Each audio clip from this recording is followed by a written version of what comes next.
let's begin episode 2 of this. Oops, fucking.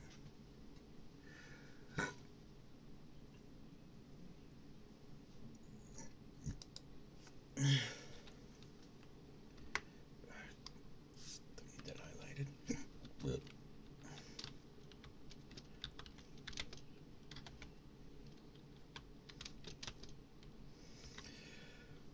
Reggies,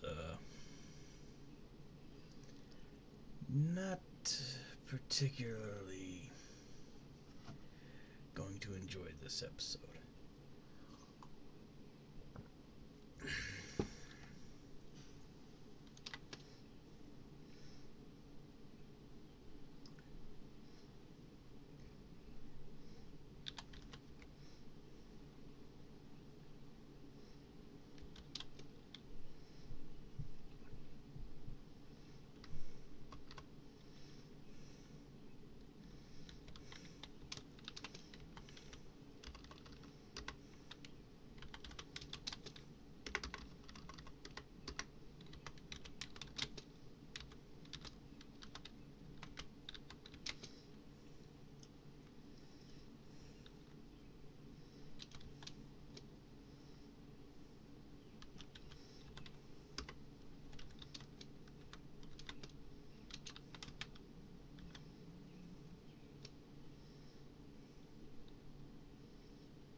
Okay, hang on, gotta see something real quick. Just got. No, alright. Oh, wait, hang on. I have to fucking go and edit it.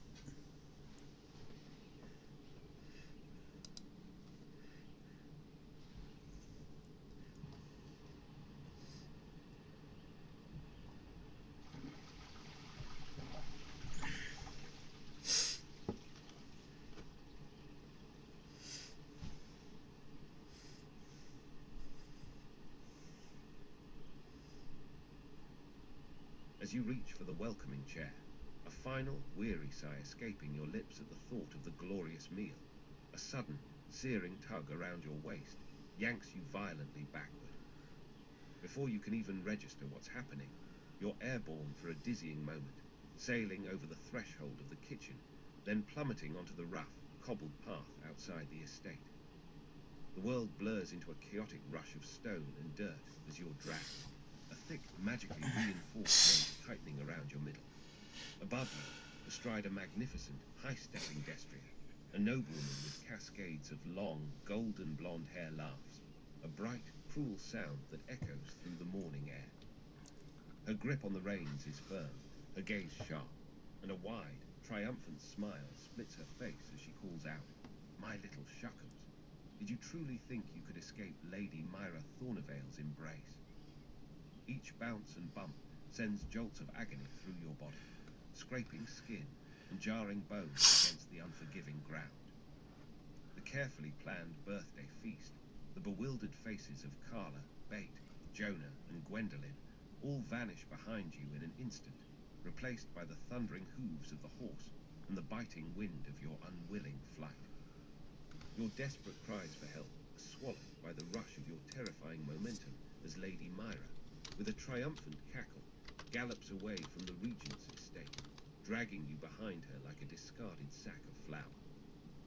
You are now being dragged rapidly away from the Regent's estate, across the cobbled road and towards somewhere else.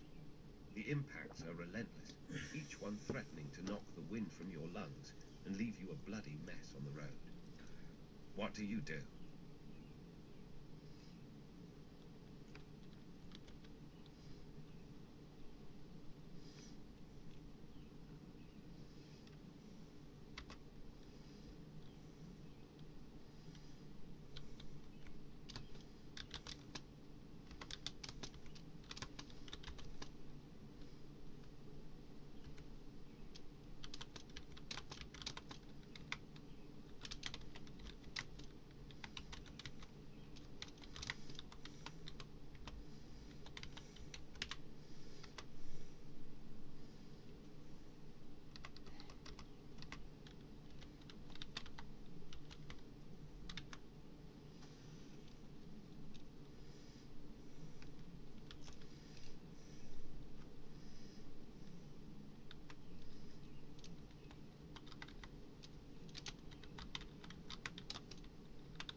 The world spins as your body slams into the gnarled trunk of a sturdy oak, a sickening crack echoing through the air as the impact rattles every bone in your body. A fresh wave of agony washes over you, mingling with the scrapes and bruises already blooming across your skin from the rough cobblestones. You gasp, the wind knocked from your lungs, the words, "How did you escape the sanitarium?" barely a wheeze as you bounce off the tree and continue to be dragged. Lady Myra Thornavale, however, merely lets out another peal of laughter, a high, clear sound that carries easily on the wind. She doesn't even glance back at your crumpled form, her gaze fixed straight ahead as a magnificent horse thunders down a narrow, less travelled path that quickly turns from cobbled road to muddy track. "Escape, my sweet Shuckums," she calls back, her voice tinged with a playful mockery that sends a chill down your spine. "Darling, I was never truly in the sanitarium, merely visiting.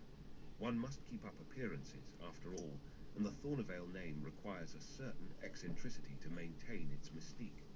Besides," she adds, her tone turning darkly saccharine, "they said I was cured, and I am, cured of my yearning for your delightful company, that is, and now I have you.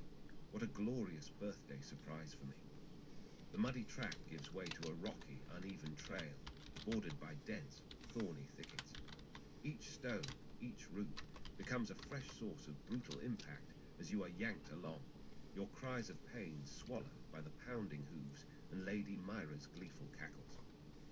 The Regent's estate is already a distant memory, obscured by the rising sun and the thick morning mist clinging to the lower slopes of Mount Velspire. You are pulled deeper into the untamed wilderness, the sounds of the city fading behind you, replaced by the rustling of leaves and the rapid thud of the horse's hooves.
Finally. Lady Myra Thornevale's laughter rings out again, a joyous, almost musical sound that seems utterly unbothered by your pain or your frantic cries for aid. She glances over her shoulder, her golden hair streaming behind her like a banner, her eyes glinting with amusement.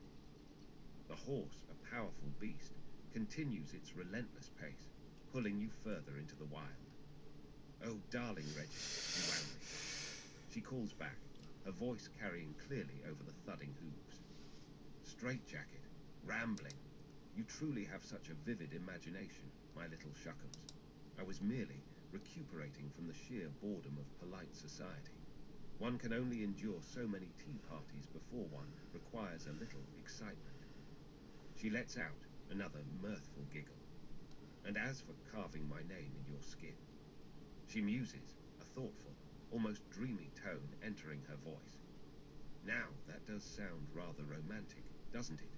A permanent reminder of our bond. But we'll have plenty of time for such delightful endeavors later, won't we? For now, we must simply enjoy this exhilarating ride." Your pleas for help echo through the desolate landscape, but there's no one to hear them. The trail grows steeper, winding through a dense patch of pines, their branches scraping against you as you're pulled past. The air grows cooler, and the scent of pine needles and damp earth fills your nostrils, a stark contrast to the inviting aromas of the birthday feast you just left. Lady Myra merely hums a cheerful, off-key tune as her horse continues its relentless journey, dragging you deeper into the mountainous wilderness.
kitchen knife.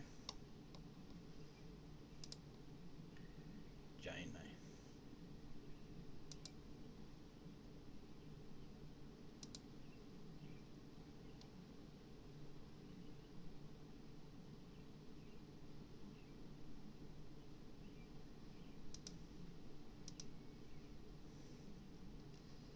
With a grunt of effort, you manage to wrench your giant kitchen knife free from its sheath, the familiar weight of comfort in your hand, even as you bounce painfully along the ground. Gritting your teeth against the relentless impacts, you bring the massive blade to bear on the taut rope around your waist. A single, desperate slash, and the thick fibers part with a sudden snap. The release is immediate and violent. The momentum that was dragging you forward now propels you through the air like a grotesque projectile.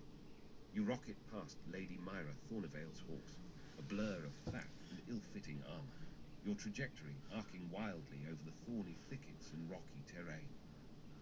Lady Myra, still laughing, barely registers your sudden absence, her horse continuing its gallop. You hurtle through the air for a terrifying moment before slamming, with a resounding crunch, into what appears to be a crude, camouflaged lean-to nestled amongst a cluster of boulders. The impact is devastating. The structure splinters and collapses, and with it, the surprised, grunting forms of three rough-looking figures huddled around a small, smoking fire. One, a burly human with a scarred face, is sent sprawling, his head hitting a rock with a sickening thud. Another, a wiry goblin, is crushed beneath a tumbling log, letting out a pained squeal that abruptly silences. The third, a half-orc, is knocked clean off his feet, tumbling into the embers of the fire with a yelp of surprise and pain. Your own landing is far from graceful. You roll amidst the debris, gasping for air, a fresh chorus of aches blossoming across your body. The sudden chaos and the rapid, involuntary incapacitation of the bandits leave the small clearing in disarray. Lady Myra's horse thunders past the edge of the clearing, her cackling laughter fading into the distance as she continues her journey, seemingly oblivious to your dramatic, unscheduled dismount. Now, amidst the splintered wood, scattered gear, and dazed or unconscious forms of the bandits, you find yourself momentarily alone. What do? Do you try to conceal your presence, or do you assess the situation around you? If you wish to hide, please make a dexterity stealth check. Boom, boom, boom, boom, boom, boom, boom, boom, boom, boom, boom, boom, boom, boom, boom.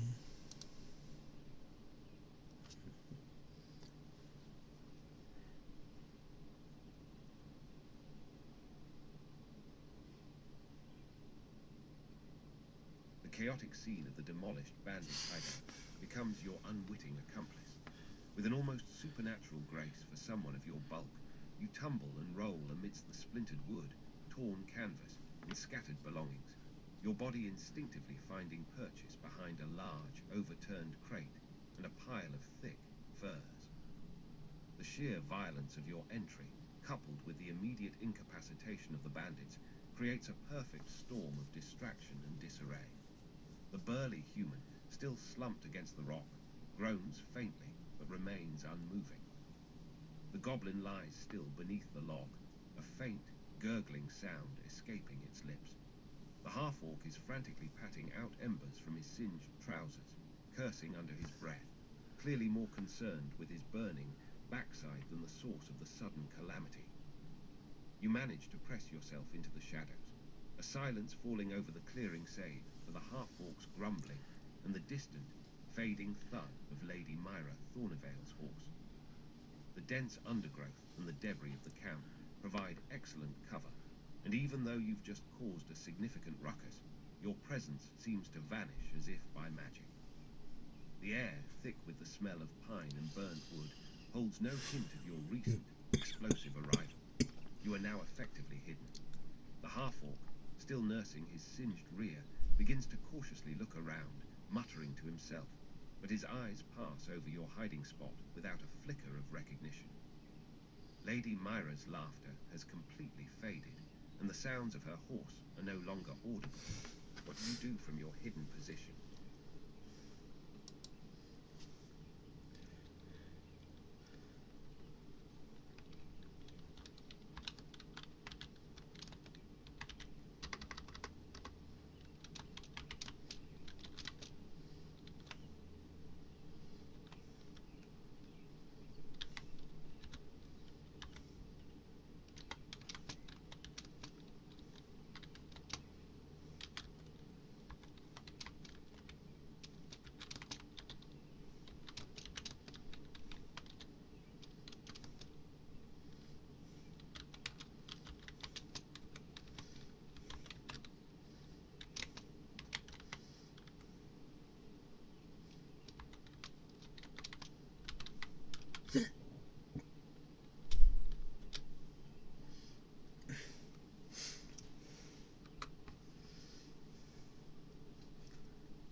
your hidden vantage point, you watch the half-orc gingerly pat his singed trousers, muttering curses.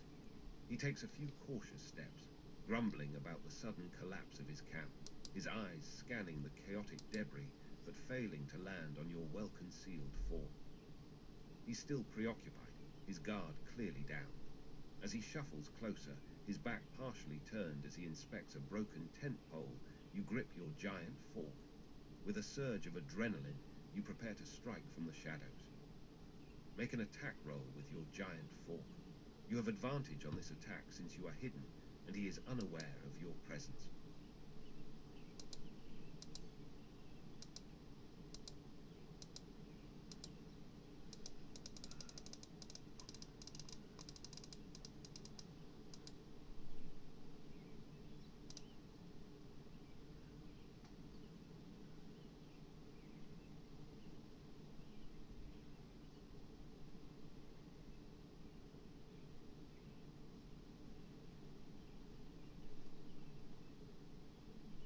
As the half-orc turns, his back momentarily exposed, you burst from your makeshift cover. The giant fork, heavy and unwieldy, becomes a precision instrument in your hands. With a grunt of effort, you plunge the tines deep into the exposed side of his neck, finding the soft tissue between his thick, corded muscles and the rough leather of his collar. A wet, sickening gurgle erupts from the half-orc's throat as the fork penetrates. His eyes widen in a mixture of shock and agony, a choked scream dying before it can fully form.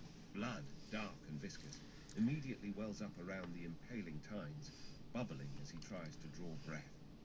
He stumbles backward, clawing weakly at the fork embedded in his neck, a desperate, rattling gasp escaping him. His legs give out, and he collapses with a heavy thud, his body twitching for a few agonizing moments before going still. The fork remains lodged in his neck, a macabre trophy. Silence descends upon the small, demolished clearing. The burly human remains unconscious, a dark bruise blooming on his temple where he struck the rock. The goblin is utterly still, crushed beneath the log. And now the half-orc lies dead, his lifeblood seeping into the damp earth. The immediate threats are eliminated. The air is still, save for the faint rustling of leaves and the distant chirping of unseen birds. You are alone in the ruined bandit camp, the remnants of their meager lives scattered around you. What do you do now?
You pull the giant fork free from the half-orc's neck with a squelching sound, the tines slick with blood. The body slumps further, utterly lifeless. The air, already thick with the scent of pine and damp earth, now carries a coppery tang. You then approach the unconscious human, who still lies sprawled against the rock, his breathing shallow and ragged. Without hesitation, you raise your giant knife. The blade, designed for kitchen work, but now a brutal weapon, descends swiftly. A sickening crunch echoes through the clearing as the blade severs bone and sinew. The human's head rolls free from his body, landing with a soft thud in the dirt, his eyes staring blankly at the sky. A fresh geyser of blood erupts from the severed neck, staining the ground around the corpse a dark, vivid red. The deed is done.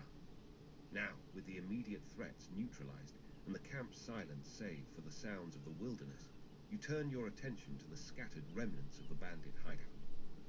The lean-to is a mangled mess of splintered wood and torn canvas.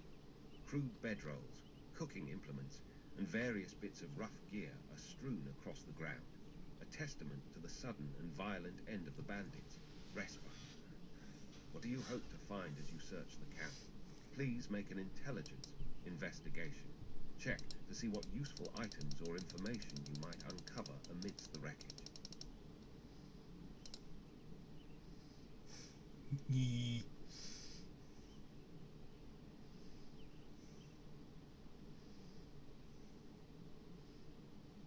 Leon says I'm cheating. Yeah, you're right, I'm cheating.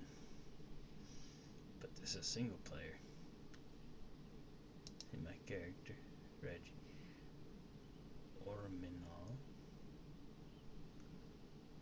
Yeah. And yes, I do realize that he looks like Queso. Ordeal, you methodically scour the wreckage of the bandit camp. Your keen eye, sharpened by necessity, sifts through the splinters of wood, the tattered canvas, and the overturned cooking pot. The high roll allows you to discern details and hidden pockets that a lesser searcher would surely miss. Beneath a heavy, blood-stained bedroll, you uncover a crudely fashioned wooden strongbox. Prying it open, you find a small but satisfying hoard. 35 gold pieces, 17 silver pieces, and a handful of copper pieces. Alongside the coin, bundled in a piece of oilskin, are 3 days' worth of dried rations, a mix of cured jerky and hardtack, and a surprisingly well-preserved waterskin, still half full. Further searching reveals a worn, leather-bound journal tucked into the lining of a discarded backpack. Its pages are filled with rough, scrawled script and crude drawings. Most of it seems to be mundane bandit notes, supply lists, complaints about the weather, crude jokes. However, a few pages stand out. One features a rough, hand-drawn map of the immediate area, highlighting the main road, a few winding game trails, and a prominent X marked near what appears to be the Lantern Rest Inn. Another page details a series of shifts and lookout points, with names like Grog, Snarl, and Bloodtooth accompanying them. And on the very last page, hastily scribbled in what looks like a different, more refined hand, is a single, chilling phrase. The Thornevale carriage approaches. Do not engage, observe only. The air around you feels different now, not just with the scent of blood and pine, but with the weight of this new information. You are alone in the silent, ruined camp, the evidence of your brutal efficiency scattered around you. What do you do with your newfound loot and information?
Your voice, a booming bellow, cuts through the sudden quiet of the clearing, echoing off the surrounding pines.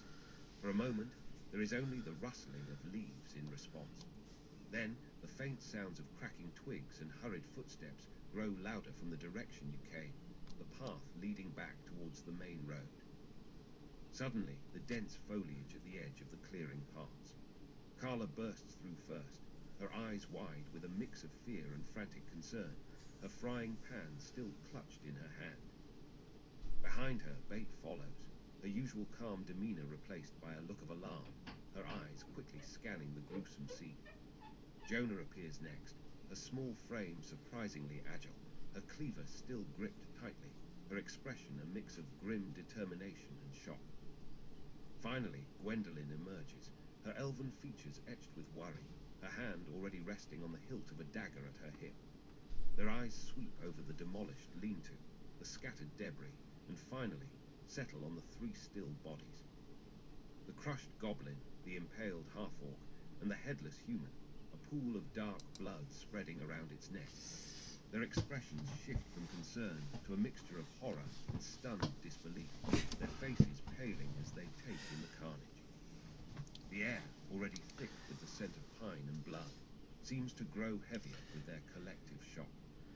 Reggie, by the gods, what happened here? Carla gasps, her voice a strained whisper, her gaze fixed on the headless body, her frying pan lowering slightly. Bait simply stares, her intelligent eyes wide, a hand rising slowly to cover her mouth. Jonah lets out a low, guttural growl, her grip tightening on her cleaver, her eyes darting suspiciously around the clearing as if expecting more threats to emerge. Gwendolen, ever vigilant, takes a defensive stance, her eyes narrowed as she surveys the scene, her gaze lingering on your bloodied fork before returning to the general destruction. They stand frozen for a moment, absorbing the brutal reality of the bandit camp. The silence is broken only by their ragged breathing and the distant sounds of the forest.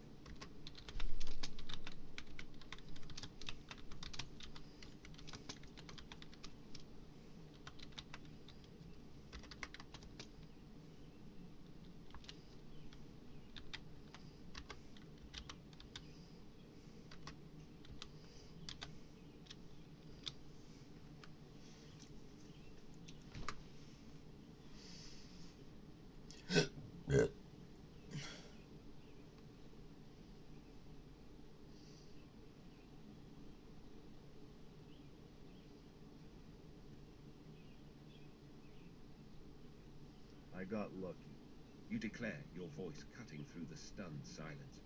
You then launch into a rapid recounting of the events. The sudden, violent arrival, your quick decision to hide, the half-orc's singed trousers, the precise strike with your fork, the unconscious human, and the final, brutal act with your knife.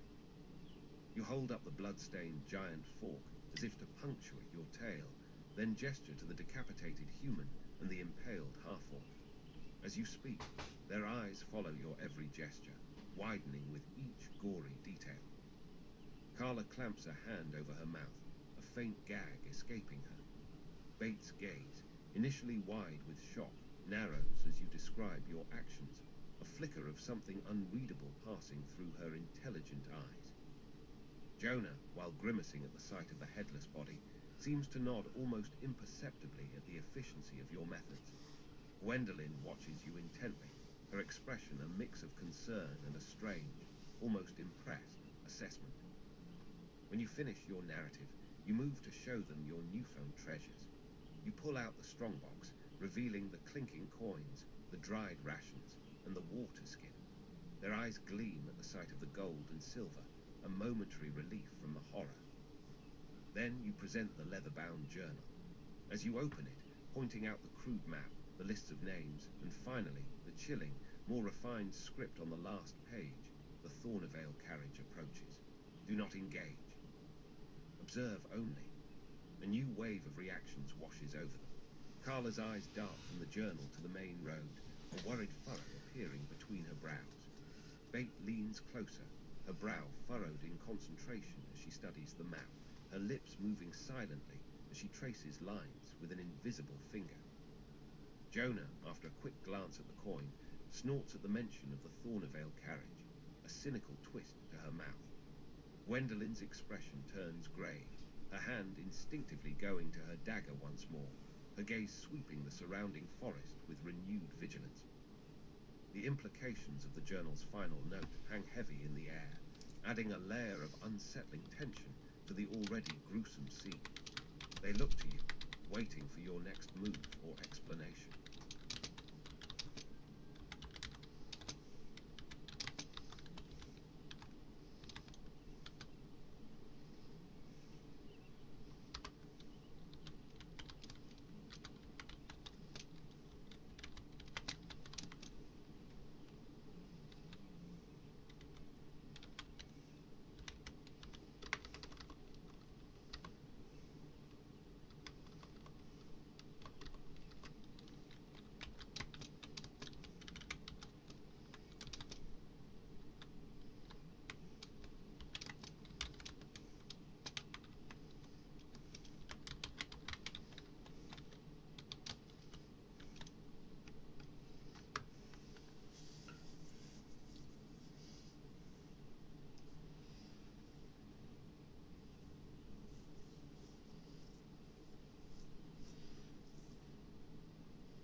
You push the journal into Bates' hands, your words a hurried dismissal of your own capabilities. Bate takes it, her fingers brushing yours, her sharp eyes already scanning the cover before you fully released it. The initial shock on her face has given way to an intense, almost predatory curiosity. She flips open the journal, her gaze immediately drawn to the last page you indicated. Her brow furrows in concentration as she reads the chilling phrase aloud, her voice hushed. The Thornevale carriage approaches. Do not engage, observe only. She rereads it, then flips back to the crude map, tracing the lines with a thoughtful finger. Lantern Rest Inn, yes, I know it. A common enough stop for travellers on this road. Bate murmurs, more to herself than to you. Her eyes narrow as she connects the map to the note. These bandits, they weren't just common highwaymen, were they? Not if they were specifically told not to engage a Thornevale carriage. That suggests a patron, a purpose beyond mere coin. She looks up from the journal, her gaze sweeping over the 3 dead bandits, then settling on you with a newfound intensity. This Thornevale carriage, it could be anyone from a merchant to a diplomat, or even Lady Myra herself if she were returning to the estate. But to be observed, that implies a deeper game. Carla, who had been listening intently, lets out a low whistle. Thornevales, always trouble. They're like a rash. Just when you think they're gone, they flare up again. Jonah grunts, a sound that could mean anything from agreement to exasperation, but her eyes remain fixed on Bate, waiting for her pronouncement. Gwendolyn, her hand still on her dagger, steps closer, her elven ears canted slightly, clearly absorbing every word. Bate closes the journal, tapping it thoughtfully against her palm. This changes things, Reggie. Significantly, you stumbled onto something far more complex than a simple bandit ambush. This isn't just about gold and rations. This is about information, and the Thornevales are rarely involved in anything that isn't politically charged. She looks at the scene around them, then back at the journal in her hand. We need to get this back to the estate, immediately. This journal and its contents could be very important.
great, the crazy lady that wants to carve her name in my skin might be planning something.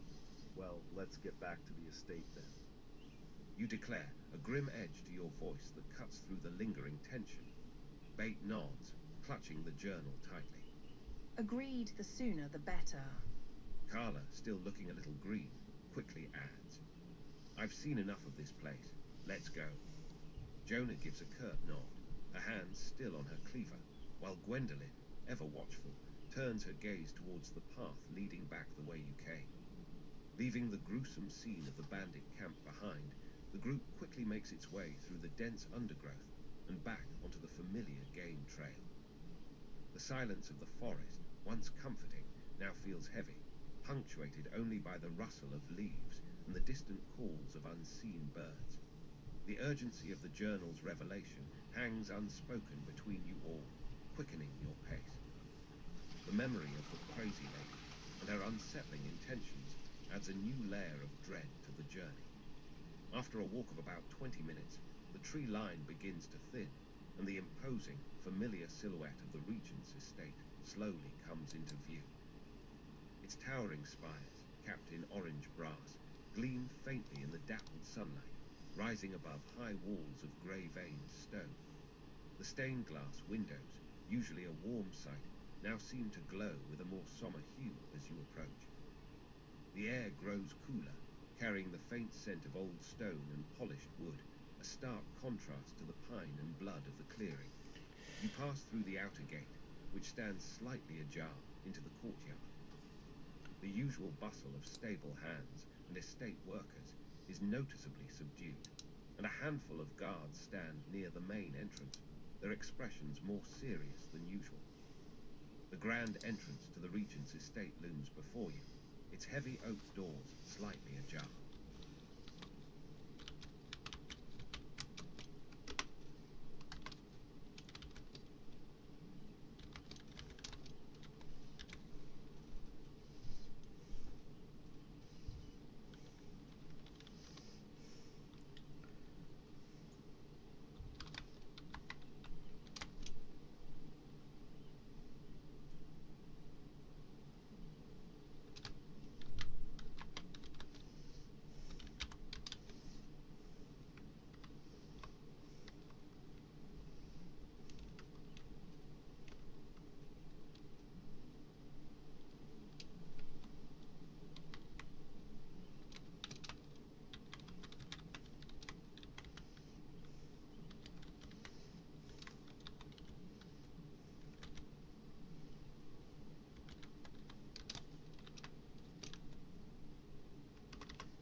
As you approach the grand entrance of the Regent's estate, the heavy oak doors, already slightly ajar, suddenly swing open wider with a soft groan. Silhouetted against the filtered light of the interior stands a female figure. Before you can react, she moves with an unexpected burst of speed, covering the distance between the doorway and you in a blur. She throws her arms around you, pulling you into an incredibly tight embrace. Her voice, surprisingly sweet yet firm, rings out. "Oh, my dearest fluffy cuddle man, I knew you'd come back to me." Her grip is formidable, squeezing you with an intensity that leaves little room to breathe. Carla, Bate, Jonah, and Gwendolyn, who had been following close behind, stop Yeah, dead in their this tracks, episode's their going to be a little expressions bit a mixture shorter. of surprise and bewildered curiosity at this sudden, forceful display of affection. Bate raises an eyebrow, a flicker of amusement crossing her features, while Carla simply stares, her mouth agape. Jonah lets out a small, almost imperceptible snort, and Gwendolyn, ever the observer, simply watches the scene unfold, a faint, unreadable smile playing on her lips.